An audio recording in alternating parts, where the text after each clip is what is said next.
So I just got down here to Stanley Park. I'm just going to do a quick run around the seawall. It's 10 kilometers around the seawall and back on itself. It's 9 o'clock a.m., a little rainy, so I'm going to get this done quick and just show you guys some sights along the way and get back home in time for breakfast. But it's always nice running here, even on a rainy day. It's beautiful. I love coming here when I can. So really looking forward to it. I haven't been down here in a little while. So let's get this done. Stay tuned. It's always enjoyable running this stretch, regardless of the weather.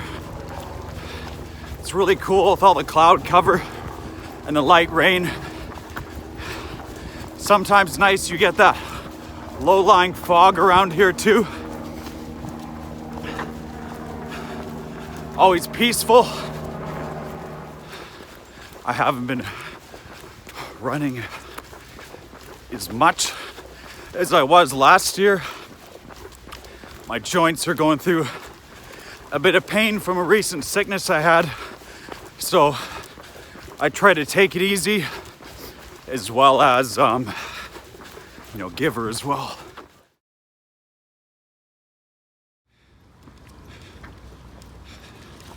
This right here is the 9 o'clock gun. Back at that spot was the 9 o'clock gun, and the reason they call it the 9 o'clock gun is because at 9 p.m. every night they fire it off without any rounds, obviously, but you can really hear the sound if you're in downtown Vancouver. Listen to 9 o'clock p.m. and you sometimes even feel your windows vibrate. Kind of cool. If you look out in the water here, you'll see a woman on a rock with a seagull on her head. And there's different stories behind this statue on the rock. I was told different things growing up, but there's different tales to why that's there. And there's actually a story in which you can read. Just passing by the water park here. I used to come to this place lots as a kid. Brings back a lot of good childhood memories. Really cool in the summertime. Just under 3 kilometers in, and we're coming up to a view of the Lions Gate Bridge, which gets you from Vancouver into North Vancouver. And it's really nice when you're coming under this bridge. It's actually really cool at nighttime because they have lights under it, and it looks like a jade green color, and it's kind of cool at nighttime. However, if you're coming here at nighttime, there are some shady people, and you want to kind of stick to the seawall. There's a lot of stories about what goes on in Stanley Park, so just be mindful if you're on your own and it's after hours.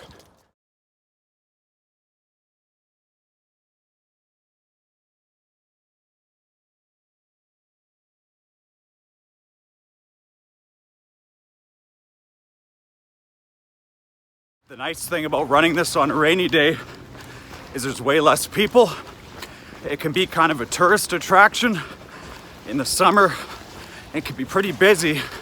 So if you want to avoid big crowds, come on a rainy day and start early. It's really nice at this stretch, going under the Lions Gate and continuing on. The rain's kind of held off for the most part. Right behind me is West Vancouver, the British properties back there.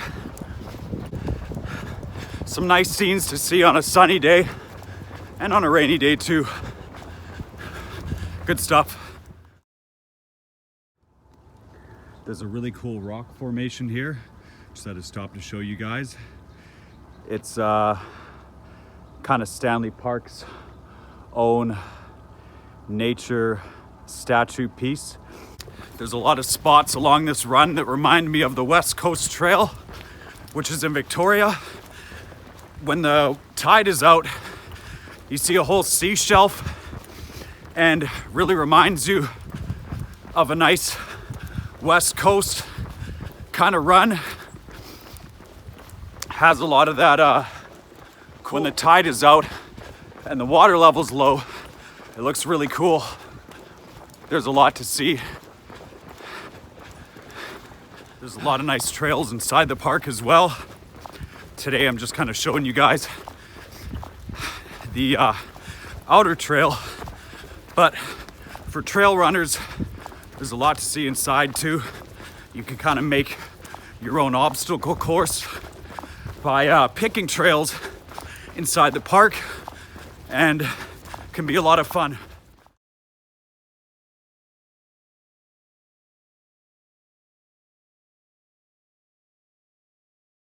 If you don't have any running app or tracker, there's signs along the way that say whereabouts you are. It really reminds me of the West Coast Trail, and essentially we are on the West Coast. Beautiful place to run. Let's get back to going. This is bringing back a lot of childhood memories. Just to my left over here is Second Beach Pool. As a kid, I used to come here lots. If you look over here, there's the classic turtle slide. A really shallow pool, but fun for a kid. And I really enjoyed it in my younger years. Now we're coming back around to downtown Vancouver. You can see Vanier Park. This is the part where you want to turn up to continue the run, and you want to pass through Lost Lagoon, and then you're back to where you started. But just remember, when you're coming along this wall, you come up to this staircase here, and the quickest route back is to come up and back through this way. So at this point, you're kind of just carving through the inside of the park to get back where you started. And the other option is you can continue all the way down the seawall. You could go around Science World. You can go back around to Spanish Banks. You can make it a whole 30 to 40K if you wanted to. I like to do the full stretch. Today I wanted to show you guys just the basic route you can go and how to get back to your car. So we're coming up to finishing the run soon. We're just about to reach Lost Lagoon here. Watch for bikers as you fly past these paths. You can see the lagoon in a second here. On my left, I'll zoom it out a bit for you guys. This spot also brings back a lot of good childhood memories. And you got all the, it's hard to see here, but the willow trees. We'll be passing under them in a second. I love this route because it feels like home. There's the willow trees. And you can get it done fairly quickly while getting some sights. Check out Mr. Stork over here. There's a lot of really cool wildlife you get to see coming around Lost Lagoon. To your left, thank you. And if you go around Lost Lagoon, you can see turtles, you can see frogs, ducks, and a lot of cool birds.